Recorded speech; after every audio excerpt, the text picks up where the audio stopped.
திருவண்ணாமலை கிரிவலம் வந்து ஒரு நாளும் என்ன சிறப்பு இருக்கு, திங்கக்கிழமை போனா என்ன, வெள்ளிக்கிழமை போனா என்ன சிறப்பு இருக்குன்றதை நம்ம பேசலாம் அப்படின்னு சொல்லி. பௌர்ணமி அமாவாசையில மட்டுமே போகணும் அப்படின்னு அவசியம் இல்லை, எந்த நாள் வேணாலும் போகலாம்.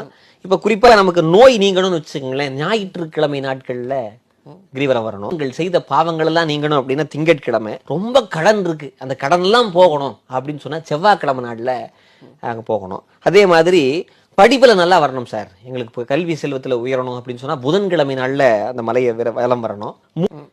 சிவன் பிரம்மா விஷ்ணு அவர்களுடைய அருள் கிடைக்கணும் அப்படின்னு சொன்னா வியாழக்கிழமை நாள்ல அந்த கிரியை சுத்தி வரணும்.